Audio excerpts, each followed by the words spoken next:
नमस्कार। सोचिए, एक सफर जिसका मकसद मंजिल तक पहुंचना नहीं बल्कि किसी जाल से बचना बन जाए। आज हम बात करने वाले हैं हिंदी की एक बहुत ही मशहूर हॉरर कहानी मनाली 28 किलोमीटर्स के बारे में। हम ये देखेंगे कि कैसे एक मजेदार रोड ट्रिप एक ऐसे भयानक सपने में बदल गई जिसका कोई अंत ही नहीं था। क्या हो अगर दोस्तों के साथ की गई एक रोड ट्रिप एक भयानक कभी न खत्म होने वाले लूप में फंस जाए। मतलब बाहर निकलने की कोशिश तो हो रही है पर बार बार वहीं पहुंच जाते हैं। यही वो सवाल है जो इस कहानी के बिल्कुल सेंटर में है और हमें उस रात की गहराई में खींच लेता है। तो चलिए शुरू करते हैं मनाली के उस सफर से। एक ऐसा सफर जो असल में एक बहुत ही भयानक ट्रिप होने वाला था। कहानी की शुरुआत होती है एक बहुत ही खूबसूरत जगह से, मनाली। पर यह कोई नॉर्मल वेकेशन नहीं थी।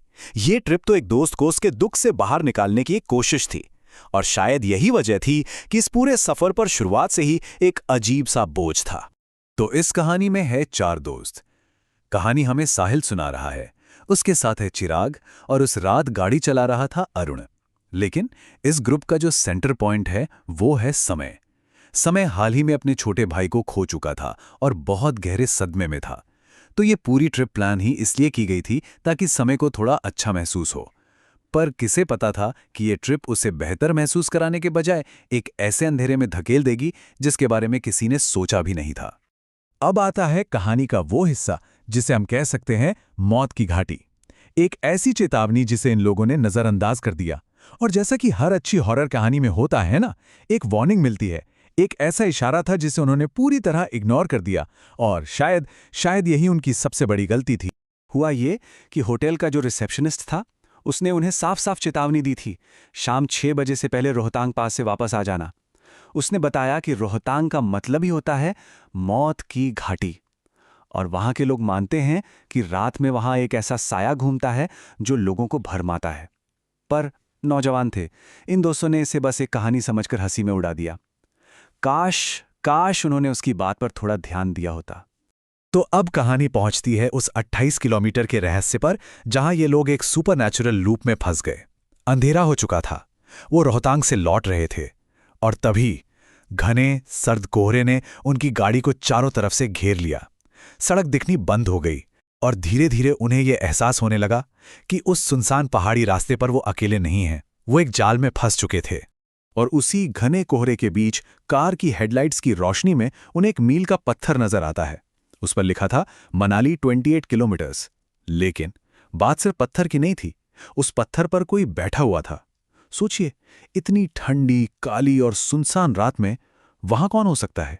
बस यही वो पहला पल था जब डर ने सच में उनके दिल पर दस्तक दी। और यहीं से कहानी का साइकोलॉजिकल हॉरर वाला एंगल शुरू होता है। ये बहुत कमाल का है। देखिए, उस पत्थर पर जो भी बैठा था उसे हर किसी ने अलग अलग देखा। साहिल को एक धोती पहना हुआ आदमी दिखा, चिराग को एक छोटी बच्ची दिखी जिसके हाथ में खिलौना था, अरुण जो ड्राइव कर रहा था उसे एक काली घोड़ी दिखी जो गाड़ी को घूर रही थी। और समय को कुछ नहीं दिखा। उसने बस इतना कहा, शायद किसी को मदद चाहिए। अब सोचिए, जब अपनी आंखें ही धोखा देने लगे तो इंसान किस पर भरोसा करेगा? इसी कंफ्यूजन ने उन सबके बीच डर और शक का बीज बो दिया। अब इस टाइमलाइन को देखिए, इससे उनका बढ़ता हुआ खौफ साफ पता चलता है। वो रात 9:15 पर रोहतांग से निकले। 9:45 पर उन्होंने पहली बार वो मनाली 28 किलोमीटर वाला पत्थर देखा। फिर लगभग 20 मिनट बाद 10:05 पर वही पत्थर दोबारा। और फिर रात के 11 बजे वही पत्थर तीसरी बार। मतलब 1.5 घंटे तक लगातार ड्राइव करने के बाद भी वो उसी एक जगह पर अटके हुए थे। अब ये साफ हो चुका था कि ये कोई मजाक नहीं है। वो एक ऐसे लूप में फंस गए थे जिसका कोई अंत नहीं था। और फिर डर की सारी हदें पार हो जाती हैं। अचानक एक छोटा लड़का जो पूरा कीचड़ में सना हुआ था, जिसके चेहरे पर चोट के निशान थे, वो उनकी 40 किलोमीटर प्रति घंटे की रफ्तार से चलती गाड़ी के ठीक बगल में दौड़ने लगता है। कोई कुछ समझ पाता इससे पहले ही समय जैसे किसी के कंट्रोल में हो उसके लिए गाड़ी की खिड़की खोल देता है और वो लड़का हवा में गायब। और अगले ही पल वो रियर व्यू मिरर में दिखता है, हाथ हिलाते हुए। अब बात करते हैं कमरे में उस साए की। जब डर उनके घर तक आ पहुंचा, जैसे तैसे वो लोग उस सड़क से निकलकर अपने होटल वापस पहुंच ही गए। उन्हें लगा चलो बुरा सपना खत्म हुआ। लेकिन उन्हें क्या पता था कि असली खौफ तो अब उनके कमरे के अंदर बंद दरवाजे के पीछे शुरू होने वाला था। वक्त था रात के 3:30 बजे। कहते हैं ना, ये वो वक्त होता है जब हमारे और दूसरी दुनिया के बीच का पर्दा सबसे पतला हो जाता है। साहिल की नींद अचानक एक धीमी गुनगुनाने की आवाज से खुलती है, एक ऐसी आवाज जो उस गहरे अंधेरे में गूंज रही थी।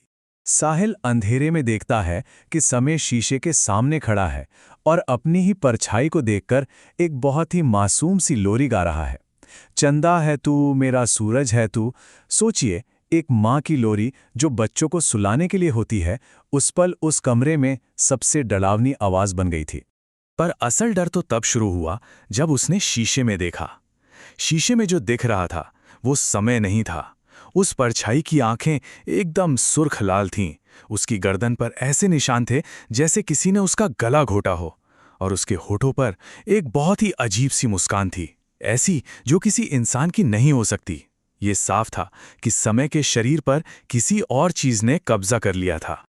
और फिर वो परछाई अपनी लाल आंखों से सीधे साहिल को घूरती है और समय की ही आवाज में पूछती है, अगर मैं आज रात तुम्हारी खिड़की खटखटाऊं तो तुम खिड़की खोलकर मेरी मदद करोगे ना? बस इस एक सवाल ने सब कुछ जोड़ दिया। वो सड़क, वो लड़का, समय का बार बार मदद करने के लिए कहना, सब कुछ।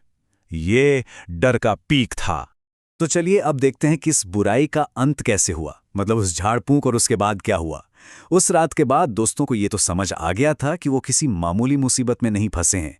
समय को बचाने के लिए उन्हें किसी सुपरनैचुरल हेल्प की जरूरत थी, और तभी उन्हें होटल वाले की वो चेतावनी याद आई। वो फौरन मदद के लिए एक लोकल पंडित जी के पास पहुंचे। पंडित जी ने उस बुरी ताकत से लड़ने के लिए एक पारंपरिक अनुष्ठान शुरू किया।